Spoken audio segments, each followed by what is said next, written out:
Good evening, girls and boys, ladies and gentlemen. Welcome to Ask Grit, episode number 43.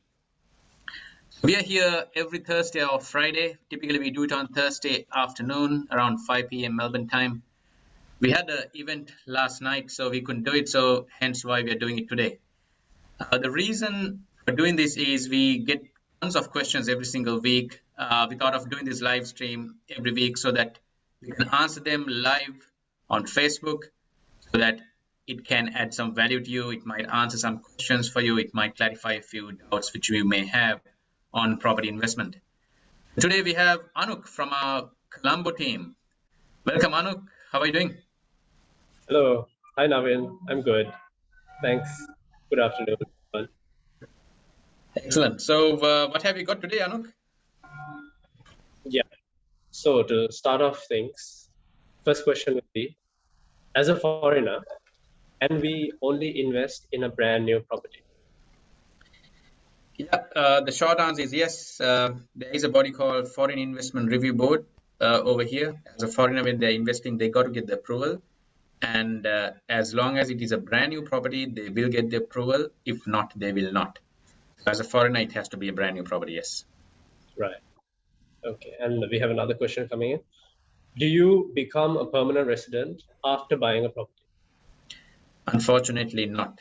Just for buying a property, you cannot become a permanent resident or you won't get the PR. You got to have, if you're going on the business stream or the skill migration scheme, you got to have the other points as well. Having said that, having a property will always add value because it shows that you have an interest in the country. What is the down payment needed to buy a property? Depends if it's an apartment, townhouse, or a house and land package or a house. If it's an apartment or townhouse, typically it's a 10% deposit. If it's a house and land, you pay 10% on the land value and then 5% on the construction value. And that will be the down payment. And based on the project, the rest is required on completion. Right. Moving on to the next. Having a mortgage agreement in principle makes it easier to buy a home? Not really. Having a mortgage or not is totally up to the client, and they can prefer to do it outright with cash or go with a mortgage. But as from an investor's point of view, going for a mortgage will be beneficial because your return on investment will be much higher because you're leveraging the bank facility and your investment is less and your return will be higher based on your investment. Right. Is it best to go with the first mortgage quote you find? You got to go with the best mortgage quote. Depending on, as an overseas investor, depending on where they are, there are a number of lenders. What we do is we get the best quote and the best mortgage rates for foreigners based on where they are. There are limitations for certain countries. There are not many options, but certain countries, there are multiple options. When there is multiple options, we get the best possible rate for them. Awesome. When buying a house, is home insurance included? Home insurance is not included as part of the house price. Insurance is separate, but that is a definite necessity for you to have to protect yourself from theft or natural disasters or even landlord insurance to take care of yourself from the tenants leaving the premises or damaging the place and things like that. Insurance is a vital element, and we guide our investors through that process, but it is not part of the original price of the house or apartment. Thank you. How many suburbs can I choose from before buying a property? There's 15,000 suburbs in whole of Australia. But having said that, there are, out of that, what we do is we have a very rigorous process in selecting a suburb based on their situation, their circumstances. In that some cases, if it's a foreigner, there are parents who are investing and they want to invest close to a particular university. It can be University of Queensland, it can be University of Melbourne, Australian ACT. In ACT, you get universities like Canberra universities. Based on where you are, that's easy. But from an investor's point of view, what we do, we go through a rigorous process of a 35 checkpoint system where we find the best possible suburb by looking at performance indicators like the rental yield over past 10 years, capital growth, how many renters are there, how many owner occupiers are there. So we go through a rigorous process and we propose at least 3 suburbs for them to look at before making a decision, and we will guide them through on selecting the best suburb. So it can be quite overwhelming because, as I said, there's 15,000 suburbs. You got to pick the best of the best so that you will get the maximum return on your investment. So 35 checkpoints. That's correct. Yeah. Wow. Okay. And can this be a short-term investment, this property investment? It can be. Ideally, we would like it to be a long-term investment. The longer you hold on to the property, the maximum return you're going to get. If you're looking at a developing suburb, say, for example, there's shopping centers to come up, there's more train station to come up, infrastructure projects to come up, your maximum potential or the growth will happen when all these developments are in place. So it can be a short-term investment. You can definitely make a return, a decent return.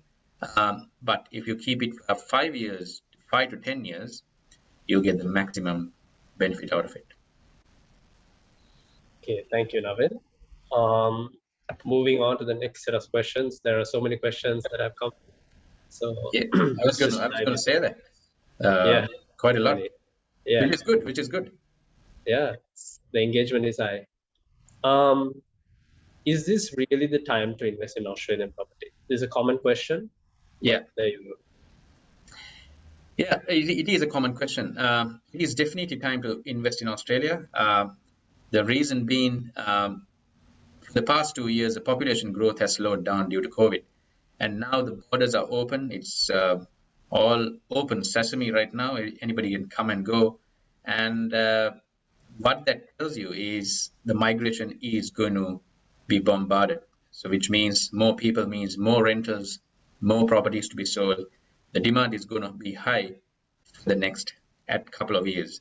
So this is exact time to be investing right now because you can expect some serious growth in the growth corridors. At the same time, there's a lot of infrastructure projects going on. There are places like Brisbane, Adelaide, Brisbane for Olympics. There's a lot of mining happening in Adelaide. And all across Australia, there's so many things are happening. And the fundamentals are extremely strong. Australia has only 25.2 million people, and there's so much potential to grow. So definitely, there's no time as a bad time to invest. It's the time you exit is where you need to be careful of.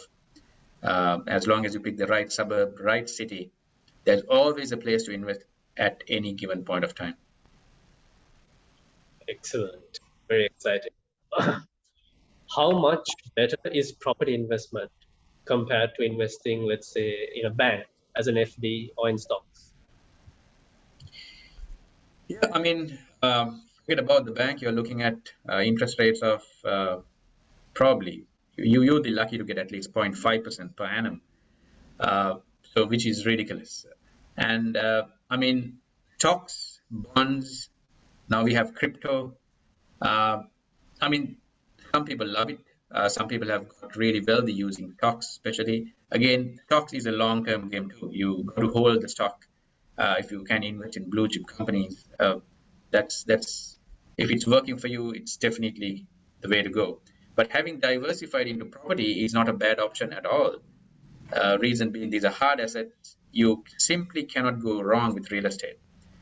If you're only into stocks or crypto or bonds, it's definitely time to diversify yourself, because as long as you invest in the right place, right time, hold on to the period of time which is required, you simply cannot go wrong with real estate.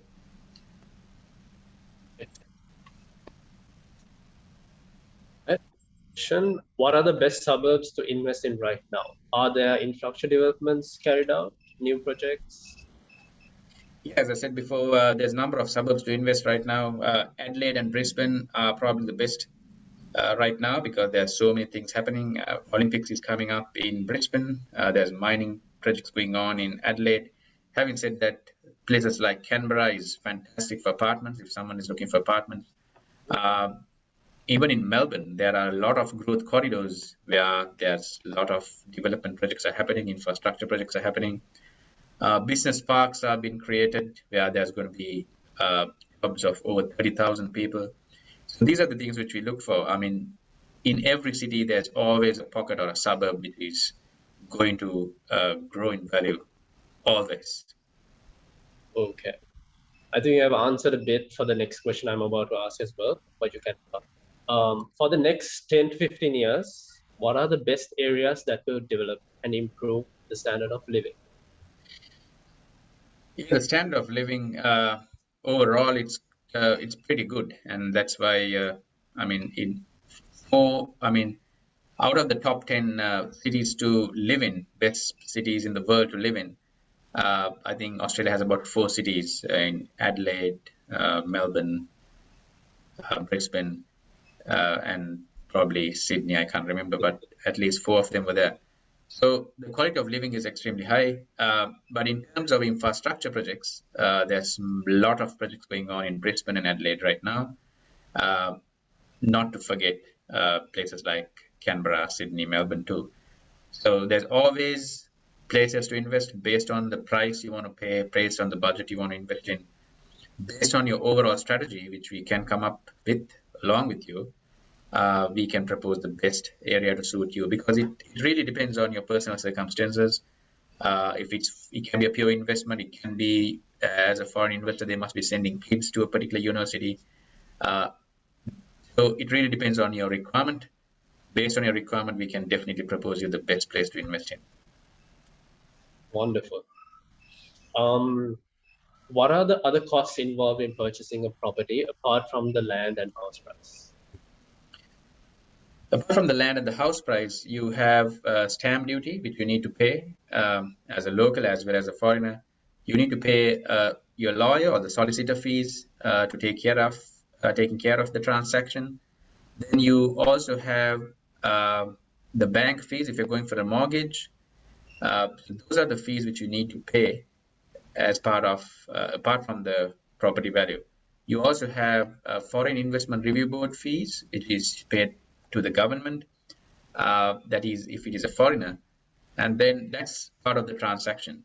After the transaction, there will be outgoing such as your council fees, your water rates, your real estate agents fees if you're renting it out. If it's an apartment, you get owners corporation fees or the condominium fees. And in some instances, there will be land tax as well in some cities in Australia. So at a glance, those are all possible charges. Again, you can sit down with any of you and then go through a specific scenario and educate you on what exactly those charges are. Excellent. Right. Which moves on to the next question. Yeah. Are there any tax concessions at the moment, 2022? Tax concession for a foreigner, or is that a local question or a foreigner? For foreign. Not right now. So there is a stamp duty concession in Melbourne right now if you invest in the city limits. So in the Melbourne City Council, if you invest, there are certain few criteria where it has to be within 12 months. So it has to be a brand new property. And there is a zone which you need to invest in. If you invest there, you get about 2.5% of a reduction in stamp duty. Apart from that, for foreigners, there's nothing at the moment. Right. Okay. Could you please explain the whole mortgage process and the power of leverage? Yeah. Firstly, power of leverage is it's always good to leverage if you can finance through a lender. Reason being, if you take an example, that let's say a property value is $600,000. If you buy it outright, it will cost you about, for example, as a foreigner, it will cost you about $670,000. Let's say you keep it for 10 years, you might sell it for $850,000 or $870,000. So your profit is $200,000 in that case. The second option is the same property was bought by another investor using a bank loan, leveraging a bank loan. In that case, their investment is $300,000. They made a profit of $200,000. The second investor has made a profit of $200,000 by investing $300,000. Your return on investment is immediately doubled.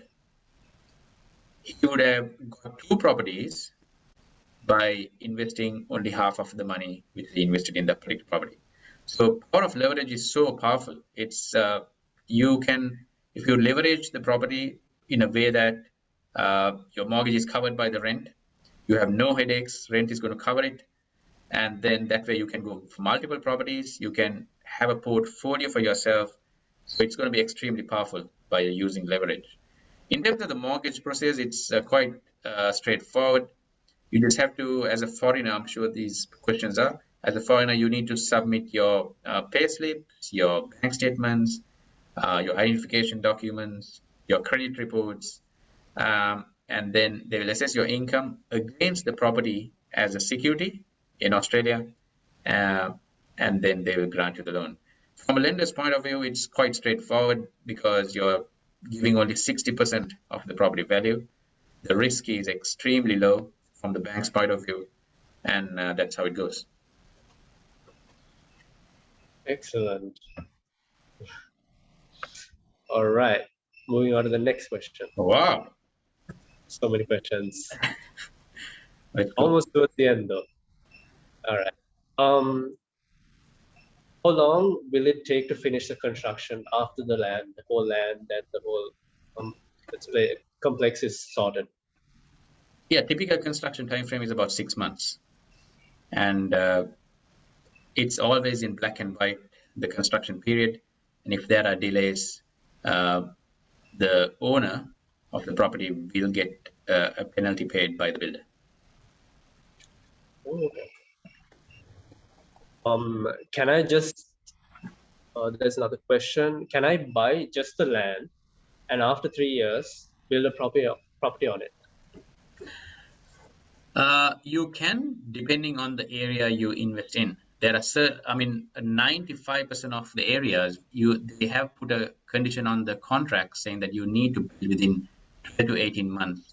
Because as a land developer, they don't want people to just buy the land and just keep lying around without building a house, because it does not look good on the developer, from the land developer's point of view, if there are no houses being built. So because of that, they typically put a clause in the contract saying that you've got to build within 12 to 18 months time. If it's an established area, if you can find the land, there might be a way of holding on for about 3 years. But it really depends on the suburb. Okay. The same person has a part 2 for the question. Yep. So he buys the land and after 3 years, can he sell just the land? He certainly can. Once he has the ownership of the land, he can sell the property. But having said that, sometimes the land developer again put some clauses on the contract to safeguard themselves. Say, for example, there is an estate, let's say 10 people buy lands and then they want to flip it after they settle. In that scenario, these 10 people will become a threat or competition for the developer. So sometimes they avoid that. Things like you cannot do any advertising, you cannot put any boards over there, and things like that. There are definitely restrictions, because at the same time, land developer will never want their clients to become their own competitors. So it can be tricky, but generally it is possible, but really depends on where it is.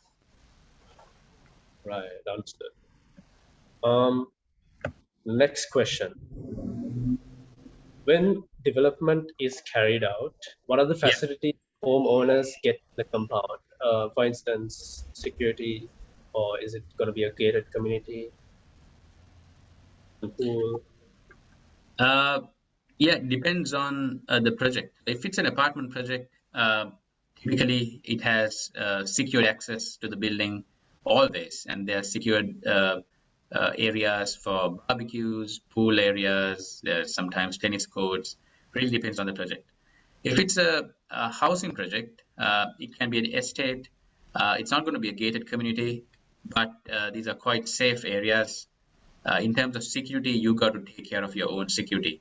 Things like you can do a CCTV camera system or alarm system. You can have deadlocks onto your doors and windows, and you can take all those measures in terms of security, but it's not a gated community most of the time. But there are certain areas where it is being managed by, like if there's a clubhouse, there'll be a pool, there'll be tennis courts, and there'll also be security patrolling around the area. So really depends on the suburb, but when that happens, if it's a housing project, there will be a fee for the owners to pay.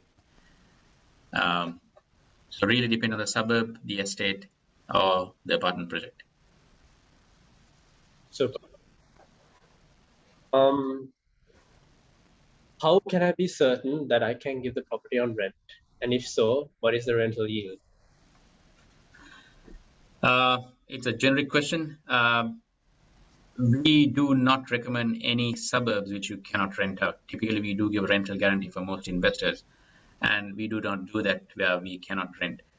As I said, we look at the rental yield is one of the main factors we look at, and we look at it from for the past 10 years, and then we look at the outlook for the future as well.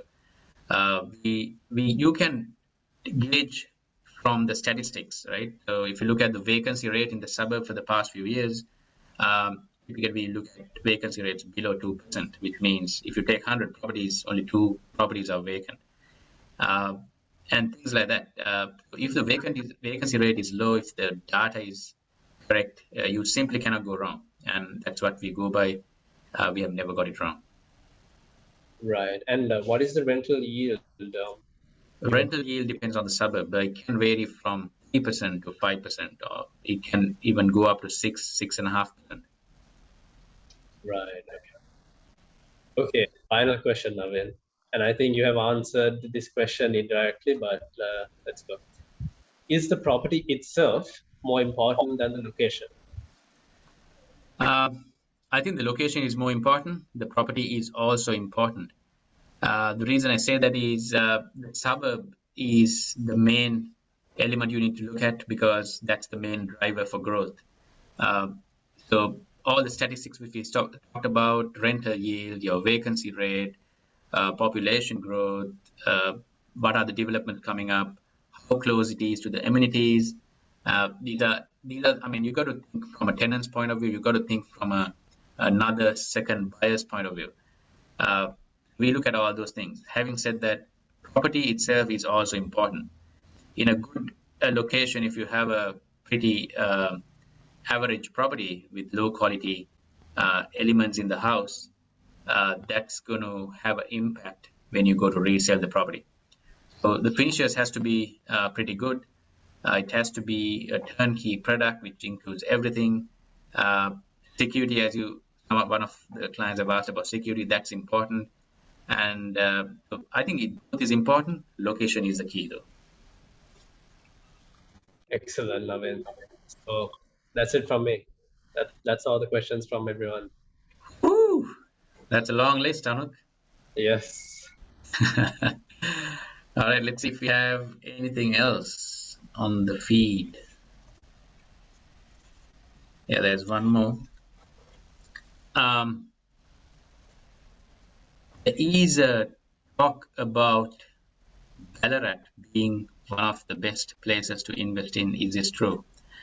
Ballarat is a phenomenal place in Victoria to invest in. Reason being that your vacancy rate is below 0.5%, which means there's very strong demand. There's about 25% of the people or the population in Ballarat are renters. A lot of industrial development happening. So there's a lot of job growth. So the potential in Ballarat is quite enormous, and it's definitely a very good place to invest in Victoria. All right, I think that's about it. We'll call it a day. We typically keep it very short, 15-20 minutes. Today it went up to 25 minutes, but very good questions. Thanks, Anuk. Thank you, Until Naveen. we Thanks. meet next week, have a good weekend. See you. See you.